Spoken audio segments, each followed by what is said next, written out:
시청자 여러분께 문화 인사드립니다. 현월TV 윤목사입니다. 수요 기독교 핵심 길라잡이 시간이 되겠습니다. 우린 현재 수요일에는 웨스트민스터 신앙고백서를 공부하고 있습니다. 오늘은 제6장 인간의 타락과 죄와 형벌에 대해서 공부를 하도록 하겠습니다. 자, 오늘도 마찬가지로 김효성 목사님 역으로 그 본문으로 간략하게 제가 해설을 하도록 그렇게 하겠습니다. 보시다시피 여러분, 제가 가급적 장황하게 해설을 하지 않으려고 해요. 그래서 관련 성구들은 여러분들이 꼭 찾아서 읽어보실 것을 부탁드리고요. 관련한 책들이 있거나 또는 그리고 제가 저의 어떤 해설서가 인쇄가 되면은 꼭 여러분들 보내드린다고 약속을 했는데, 제가 아직은 그 작업을 하지 못해가지고 보내드리 못함을 송구하게 생각하고요. 나머지 어떤 측면들의 어떤 책들은 제가 혹시 남은 분량의 어떤 책들이 있으면 보내드리도록 그렇게 하겠습니다. 자, 그것보다 더 중요한 성경을 찾아서 읽는 것보다 중요한 성경 공부가 없습니다. 자, 인간의 타락과 죄와 그 형벌 1항을 보겠습니다. 사람의 타락입니다. 우리의 시조는 사탄의 관계와 시험에 유혹되어 금지된 열매를 먹는 죄를 범하였다. 하나님께서는 그들의 이 죄가 그 자신의 영광이 되도록 작정하기를 뜻하신 후 그의 지혜롭고 거룩한 계획을 따라 그 죄를 허용하기를 기뻐하셨다라고 했습니다. 자, 하나님께서 아담에게 선악과를 먹지 말라는 그 명령을 주셨을 때 그에게는 그것을 지킬 수도 있고 지키지 않을 수 있는 자유의지를 가지고 있었습니다. 자유의지라고 하는 것은 죄에 빠질 성향이 강한 것이기 때문에 그들은 하나님의 말씀을 의심하고 결국은 자기들의 생각을 따르게 되었던 거죠. 하나님의 말씀에 대한 불순종은 결국 죄를 낳게 되었고, 죄는 결국 사망을 낳게 되었던 것입니다. 하나님께서 아담과 하와를 타락하게 만드시는 것은 결국 자신의 영광을 위한 것이었습니다. 아담의 범죄를 과연 하나님께서 기뻐하셨을까? 하나님께서는 그러면 아담의 범죄 자체를 기뻐하신 것이 어떤 것인지에 대한 측면을 우리가 바르게 이해하지 않으면 이상하게 오해할 수 있습니다. 자, 하나님께서 기뻐하신 것은 아담이 범죄한 것 자체가 아니라 하나님의 허용적인 작정을 기뻐하신 것입니다. 허용적인 작정이 하나님께 기뻐할 만한 것이 된 것은 피조물로서는 정말로 상상도 할 수 없는 하나님의 구원의 작정이 이미 둘째 아담이 되시는 예수 그리스도 안에서 완성되었기 때문입니다. 여러분, 이 놀라운 사실이 이해가 되십니까? 놀라운 하나님의 경륜을 우리가 잊지 말아야 될 것입니다. 자, 그 다음 2항으로 가도록 하죠. 2항은 타락의 결과입니다.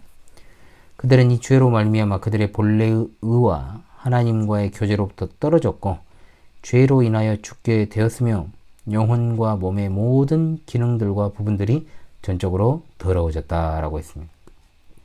자, 우리의 첫 조상 아담과 하와는 그들의 죄 때문에 본래적인 의를 상실했고 하나님과의 교제로부터 떨어지게 되었습니다. 즉, 하나님의 형상이 엄청나게 많은 부분이 손상되게 되므로 인해서 영적인 관계가 단절되었고 하나님과의 사이에 건널 수 없는 엄청난 간극이 생긴 것이죠. 여자에게는 해산의 고통이 임하였고 땅이 저주를 받자 남자가 수고함이 없이는 식물을 먹을 수 없게 되어버렸습니다. 하나님과의 사이에 거리가 생긴 것은 에덴 동산으로부터 쫓겨나는 것으로 더욱더 분명하게 드러납니다. 인간에게는 영적인 죽음이 찾아왔고 동시에 육체적으로도 죽는 존재가 되었습니다. 이에 그치지 않고 인간의 정신 상태에도 급격한 변화가 초래되어서 죄책감, 수치심, 공포감, 이러한 것들이 그의 심령을 지배하게 되었던 거죠. 하나님과의 영적 교통의 그 단절은 인간의 전적인 부패를 불러왔고 인간은 항상 죄의 욕망에 사로잡힌 존재로 또한 그 마음 또한 손을 댈 수 없을 정도로 부패하게 되었습니다. 그러므로 로마 3장 10절의 말씀 가운데 나온 것처럼 의인은 하나도 없습니다. 자, 사망으로 가죠. 이제 원죄입니다.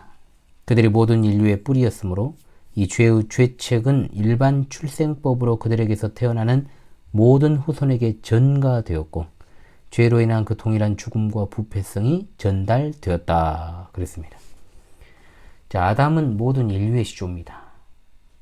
단지 혈통상의 시조가 아니라 언약적인 시조입니다. 그러므로 아담이 지은 범죄에 대한 죄책은 아담 개인에게 끝나는 것이 아니라 모든 후손들에게 직접적으로 전가됩니다. 즉 로마서 5장 12절에 모든 사람이 죄를 지었다라는 말씀은 아담의 죄에 후손들이 참여하고 있다는 것을 나타내죠.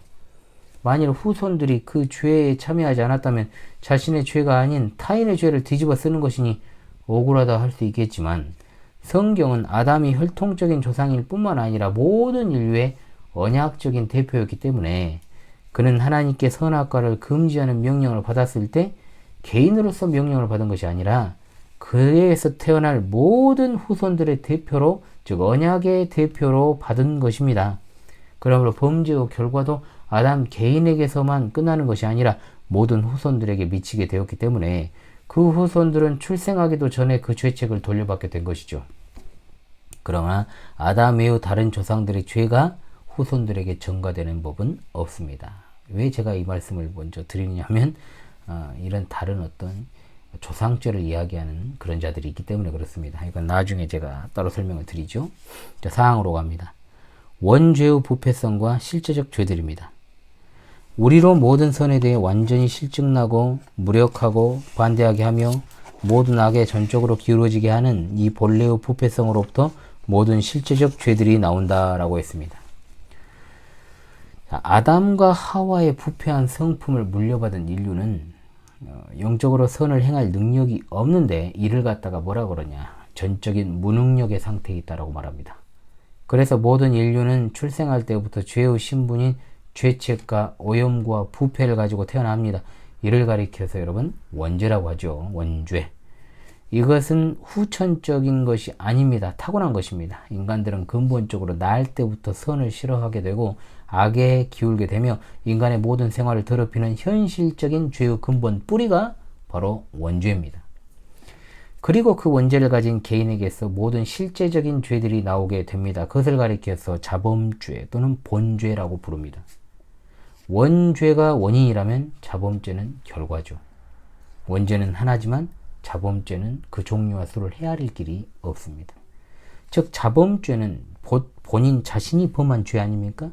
그러므로 사람의 속에 있는 원죄, 곧 부패성으로부터 의식적으로 일어나는 모든 악하고 더러운 사상과 행동을 가리키는 것입니다. 그래서 한 인간이 자기 자신의 행위로 인해서 범죄를 행할 때 그 죄책은 더욱더 무거워지게 되는 것이죠. 자, 5항입니다. 부패성에 남아있음. 본성의 이 부패성은 이 세상에 사는 동안 중생한 자들 안에 남아있으며 비록 그것이 그리스도로 말미암아 용서되고 극복된다 할지라도 그것 자체뿐 아니라 그것의 모든 움직임들도 참으로 그리고 엄격히 죄이다 라고 했습니다. 자, 구원파라는 이단은 주장하기를 중생한 성도는 전혀 죄가 없고 죄를 범할 수도 없으므로 회개할 필요가 없다. 만약 죄를 회개한다면 아직 죄가 남아있고 구원받지 못한 증거이기 때문에 지옥 간다라고 말합니다. 자, 그들은 관련 성구를 가리켜서 요한일서 3장 6절 그 안에 거하는 자마다 범죄치 아니한다는 말씀, 그리고 요한일서 5장 18절 하나님께서 난 자마다 범죄치 아니한 줄을 우리가 아노라, 이걸 인용하거든요. 자, 이미 요한일서 1장 8절로 2장 2절까지 분명 성도들도 범죄할 수 있고 만일 죄가 없다 하면 하나님을 거짓말하는 자로 만들고 있다라고 말씀한 전제 하에서 이해를 해야 됩니다. 이 말씀은 신자가 전혀 죄를 범하지 않는다는 말씀이 아니라 신자는 습관적으로 아무런 거리낌 없이 죄를 짓지 않는다는 뜻입니다. 성도는 구원받은 이후에도 그 부패성으로 인해서 삶 가운데서 숱하게 죄를 범합니다. 그렇지만 우리는 새 사람으로서 날마다 새로워져야 됩니다. 우리는 구원받기 위해서 반복적으로 회개하는 것이 아닙니다. 우리는 하나님의 백성으로서 성결한 삶을 살기 위해서 몸부림치며 자신의 삶 가운데 생긴 죄들에 대해서 회개해야 됩니다. 믿음의 조상들인 아브라함, 이삭, 야곱, 그리고 다윗도 실수하고 범죄했고요. 베드로나 바울도 회심 이후에는 죄를 회개해야 됩니다. 복음으로 인한 성도의 자유는 단순히 얽매이는 것으로부터 해방되어 자유를 만끽하는 식의 자유가 아니라 새로운 섬김의 형태로 주님께 얽매이게 되는 것이요, 늘 주님 앞에서 거룩하게 살려고 몸부림치는 것임을 여러분 잊지 마시기 바랍니다. 아멘. 마지막 6항입니다. 죄의 결과. 모든 죄는 원죄이든지 실제적 죄이든지 간에 하나님의 의로우신 법을 어긴 것이요 그것에 반대되기 때문에 그 자체의 성질상 죄인에게 죄책을 가져오며 그는 그것으로 말미암아 하나님의 진노와 율법의 저주를 받을 수밖에 없었고 영적인, 현세적인, 영원한 모든 불행을 동반하는 죽음에 복종케 되었다 그랬습니다. 자, 죄는 원죄든 자범죄든 모두가 다 하나님의 율법을 범한 것입니다. 또한 죄는 인간의 외형적 행위만으로 구성되지 않습니다. 즉 죄는 외부적인 행동에만 국한되는 것이 아니라 인간의 죄악된 성향이나 영혼의 상태에도 존재하는 겁니다. 죄는 인간의 마음에 자리합니다. 그것은 신앙이 인간의 마음에 자리하는 것과 같은 이치예요, 여러분. 여기에서 마음이라고 하는 것은 지정의, 지식과 감정과 의지를 포함하는 전인격을 가리키는 겁니다. 그러므로 죄는 인간의 전 심령에 자리를 잡아서 전 인격에 영향을 미치는 것입니다. 자, 그렇다면 여기서 여러분, 죄책과 오염이란 무엇일까요? 죄는 죄책과 오염을 포함한다고 그랬습니다. 자, 죄책과 오염은 죄의 두 가지 결과입니다. 죄책이라고 하는 것은 죄에 대한 책임입니다. 죄책은 하나님 앞에서 죄인으로서의 신분을 말하는 것이죠. 즉 범죄한 자가 하나님 앞에서 죽어 마땅한 자라고 하는 신분을 갖게 되어서 반드시 그 죄값, 즉 형벌을 받게 되어 있다는 사실을 말합니다. 자, 오염은 뭡니까? 오염은 부패라고도 합니다. 오염이라고 하는 것은 한마디로 죄로 말미암은 인간 심령의 부패를 뜻합니다. 오염은 죄책과 달리 내부적인 상태를 말합니다. 그렇기 때문에 인간 내부의 문제와 관련이 되지요. 즉 죄가 인간에게 죄값, 즉 죄책을 가져올 뿐만 아니라 인간의 심령 자체를 더럽힘으로 어둡고 완악하여 무지하게 만들게 되는 겁니다. 이 부패한 인간 심령의 상태가 오염입니다.